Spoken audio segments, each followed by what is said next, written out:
World of Warfare presents The Bull of Scapa Flow.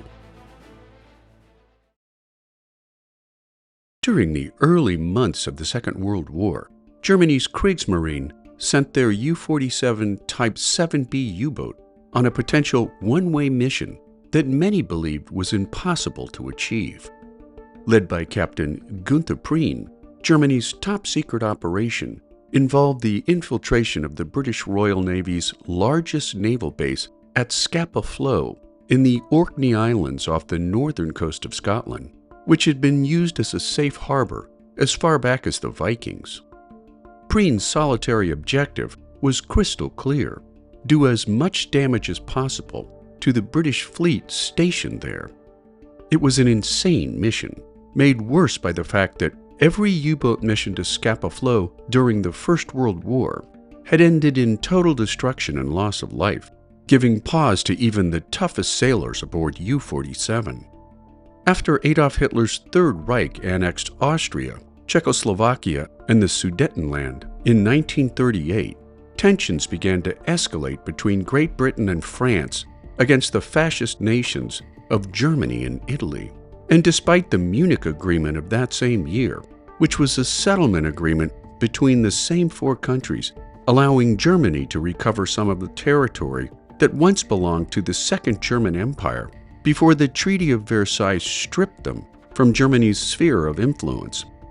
suspicions among French and English politicians came true after Poland rejected Hitler's offer to negotiate for the peaceful recovery of the Danzig and the Polish quarter, which directly led to the outbreak of World War II after Hitler invaded Poland on September 1st of 1939.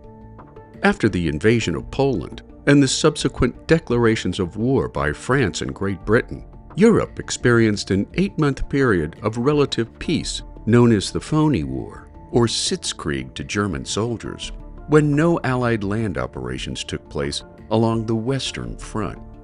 While British and French troops waited anxiously along the Maginot Line, with German divisions staring back at them from across the Rhine River, Europe held its collective breath during the uneasy lull.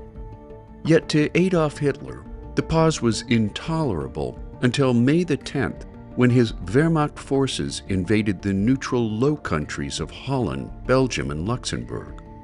The Nazis' Blitzkrieg proved to be a vicious onslaught against civilians, as the Luftwaffe in particular rained down terror on European cities. Ironically, on the same day as Hitler's Blitzkrieg began, confidence in British Prime Minister Neville Chamberlain's government had reached a new low point, leading to Chamberlain's resignation, followed by the rise of Winston Churchill, an appointment that would inspire the British people throughout the coming dark years of war.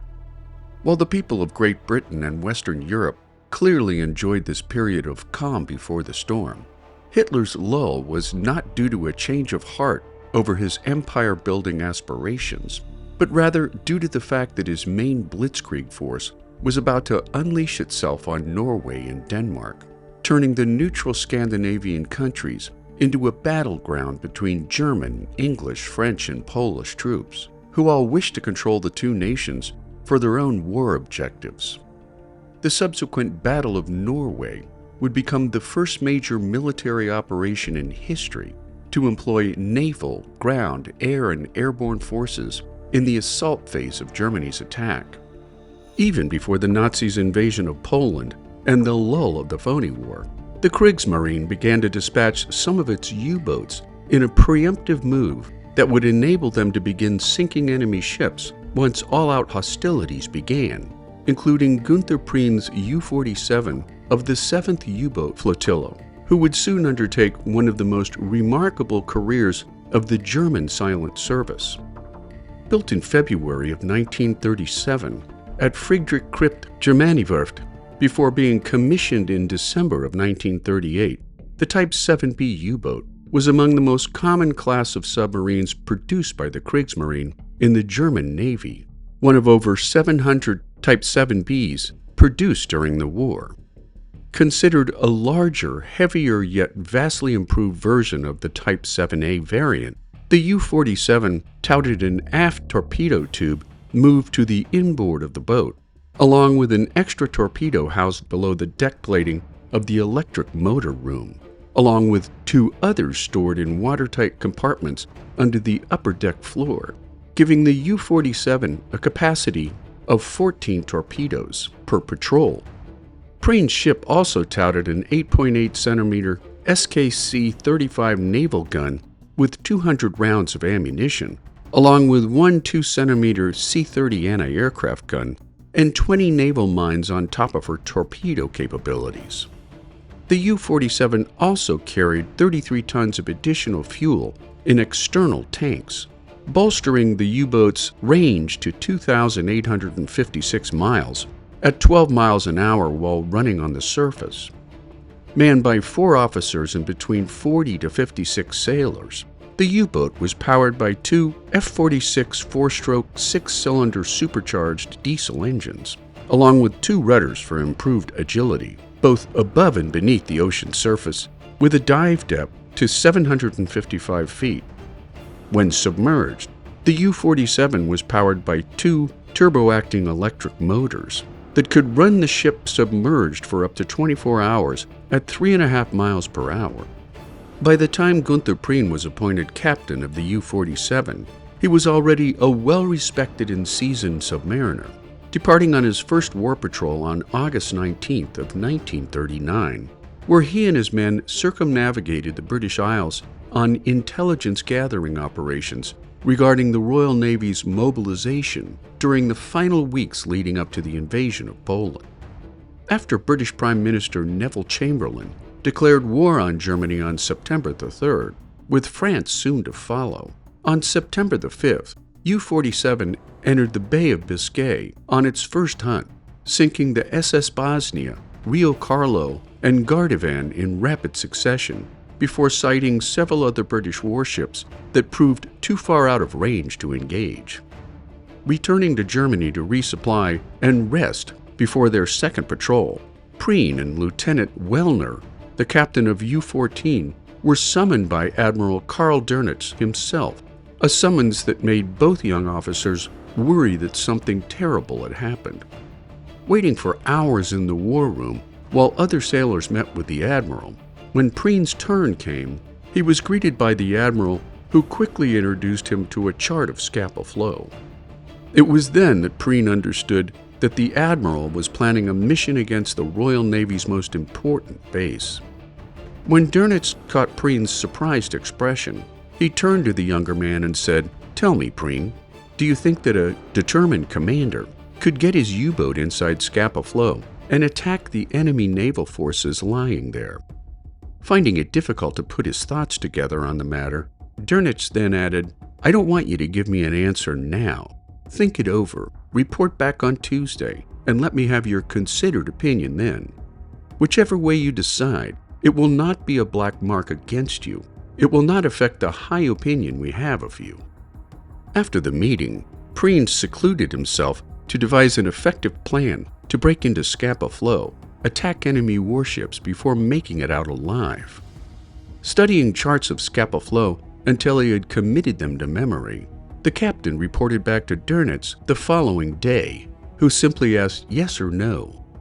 When Prien responded in the affirmative, Dönitz smiled at him before reminding Prien that other men had attempted the same mission during World War I, only to lose their lives in the effort. When Prien responded with a silent look of cocky self-assurance, Dönitz stood up and shook the captain's hand, wishing him good fortune on what most would consider a one-way suicide mission of insurmountable odds. When U-47 departed for her second patrol on October 8, 1939, Prien kept his officers and crew in the dark regarding their mission as he headed out to the North Sea. Yet despite their captain's closed-chest secrecy, all the men knew something bold was in the offing, particularly when they steamed into the center of the Orkney Islands toward a natural harbor large enough to house the entire Royal Navy fleet. As they approached, Prien finally broke the news of their mission to his officers and crew, explaining the hazards inherent in such a mission, including the small islands they would have to navigate around in narrow, shallow channels ripe with fast-racing tides, along with block ships and floating booms installed by the British after World War I, not to mention patrolling British warships on the lookout for enemy U-boats and surface ships. Over the next few days, tensions took hold of U-47's crew as many began to believe that they were destined to a one-way journey. Yet everyone stayed focused on their jobs until their U-boat finally reached her destination on October 14th. Dodging British patrol boats, treacherous currents, and hull-scraping shallow channels, at 2:27 a.m. on the 14th, Prien announced to his crew that we are in Scapa Flow. Yet as the crew erupted in cheers, Prien quickly realized that the once packed anchorage was almost devoid of enemy warships who, unbeknownst to the Germans, had been dispersed by the Royal Navy almost the moment Hitler invaded Poland.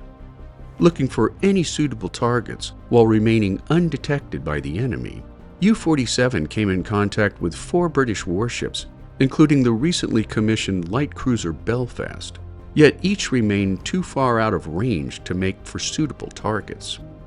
Minutes later, a lookout spotted the HMS Royal Oak at about 13,000 feet north of their position, and while Prien was disappointed that he could not land a bigger fish, he ordered his crew to ready themselves to hunt down the Royal Oak.